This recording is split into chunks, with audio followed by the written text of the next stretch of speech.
Di antara keistimewaan Imam Syafi'i rahimahullah taala, beliau memiliki karismatik yang luar biasa. Oleh karenanya seorang yang belajar dari Imam Syafi'i, dia pasti cinta Imam Syafi'i luar biasa ya.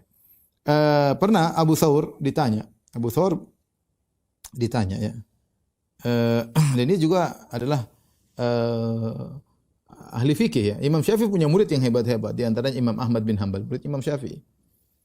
Kemudian di antaranya Abu Thawr ya, yang juga belajar sama Imam Syafi'i. Ketika Abu Thawr ditanya, mana yang lebih faqih?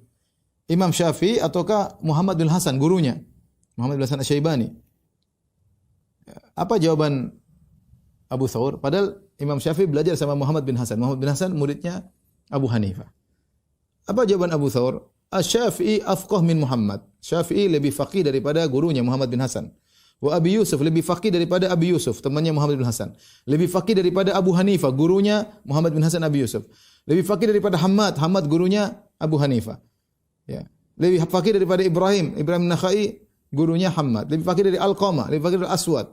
Sampai dia semuanya Imam Syafi'i lebih faqih daripada mereka semua. Silsilah ulama di Irak, Imam Syafi'i lebih hebat. Ya. Muhammad bin Hasan punya teman Abu Yusuf dan Muhammad bin Hasan punya guru namanya Abu Hanifah, Abu Hanifah punya guru namanya Hamad punya guru namanya Ibrahim punya guru namanya Alqamah punya guru namanya Aswad. Kata Imam Syafi'i, kata Imam Abu Thawr, Imam Syafi'i lebih faqih dari mereka semua. Tentunya ini semua muncul karena begitu cintanya Abu Thawr terhadap Imam Syafi'i. Dan dia padahal dulu belajar mengikuti ahlul ra'yi. Tapi begitu datang Imam Syafi'i di Baghdad, maka merubah pola pikirnya. Bahkan dia belajar kepada Imam Syafi'i rahimahullah ta'ala. Kenapa bisa demikian? Karena dia sangat cinta kepada Imam Syafi'i yang memiliki karismatik yang luar biasa. Di antara hal yang menunjukkan karismatik Imam Syafi'i, Imam Ahmad, kita tahu Imam Ahmad yang menghafal sejuta hadis, yang bukunya sekarang Musnad Imam Ahmad dengan hadis yang ribuan hadis, puluhan ribu hadis dengan berbagai macam jalan-jalannya. Imam Ahmad pernah berkata, "Sittatun ad'u lahum sahran. Ahaduhum asy-Syafi'i." Ada 6 orang yang aku selalu doakan mereka di waktu sahur, waktu yang dikabulkan doa. Aku doakan 6 orang. Di antara 6 orang tersebut adalah Asy-Syafi'i. Sampai-sampai anaknya bertanya, itu Abdullah bin Ahmad, dia bertanya, "Ya abati, ayu rajulin kana Syafi'i? Fa inni sami'tuka tukthiru min du'a ilahu." Ya ayahanda, siapakah Syafi'i tersebut? Kenapa saya sering dengar engkau doain dia? Kenapa saya sering engkau doain dia? Ini bagaimana murid yang berbakti kepada gurunya sering didoakan. Apa kata Imam Ahmad? "Ya bunayya, kana Syafi'i kasyamsi lid dunya." Wahai putraku, sungguhnya Imam Syafi'i itu seperti matahari bagi dunia. Wa kal afiyati linnas, Imam Syafi'i itu seperti keselamatan bagi masyarakat.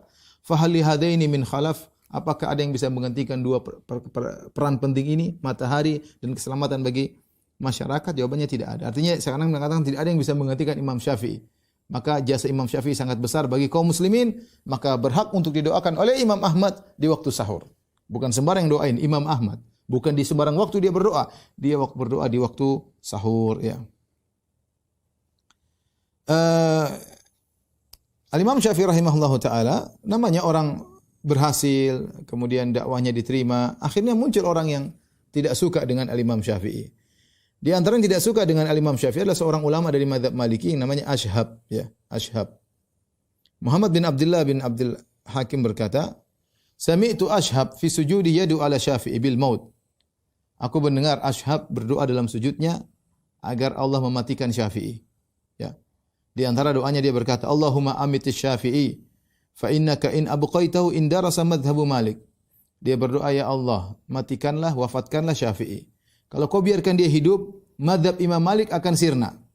Madhab Imam Malik, Al-Imam Malik akan sirna. Jadi dia ingin perjuangkan madhab Imam Malik. Sementara orang banyak terpengaruh dengan Al-Imam Syafi'i. Padahal Imam Malik gurunya Imam Syafi'i. Tapi terkadang murid hebat ya. Sehingga Ashhab ini tidak khawatir kalau orang-orang meninggalkan madhab Maliki kemudian mengikuti madhab Syafi'i ya. Imam Syafi'i disampaikan akan hal tersebut. "Wahai Syafi'i, sesungguhnya Ashhab mendoakan keburukan bagimu." Maka Imam Syafi'i berkata, "Tamanna rijalun an amuta wa in amut, fatilka sabilun lastu fiha bi auhadi." Kata Imam Syafi'i, sebagian orang berangan-angan agar aku mati. Ya, kalau aku mati, maka itu jalan yang bukan aku sendiri yang mati. Artinya aku mati dan orang lain juga mati dan orang-orang akan mati. Mau apa? Mau cari apa? Mati ya mati, kata Imam Syafi'i demikian. Ya, faqul lilladzi yabghi khilaf alladzi madha tazawwad li ukhra mithlaha faka'an qadi. Ya. Maka aku katakan kepada orang yang ingin perubahan, ya, sudah terjadi, apa yang terjadi. Dia menyesal, dia ingin terjadi perubahan, maka engkau pula harus bersiap-siap untuk menemui kematian, ya, sebagaimana aku bersiap-siap dan seakan-akan kematian telah dekat, ya. Setelah itu Imam Syafi'i benar-benar meninggal, ya. Sekitar setelah itu Imam Syafi'i setelah mendengar didoakan kematian, dan benar-benar Imam Syafi'i rahimahullah taala meninggal tadi kena penyakit bawasir. Dan setelah itu Ashhab pun meninggal dunia, ya, sekitar 18 hari atau sebulan setelah Imam Syafi'i meninggal, Ashhab yang mendoakan Imam Syafi'i juga meninggal dunia. Ya, benar kata Imam Syafi'i, saya juga bersiap, engkau juga bersiap, kita sama-sama bersiap di hadapan Allah Subhanahu wa taala.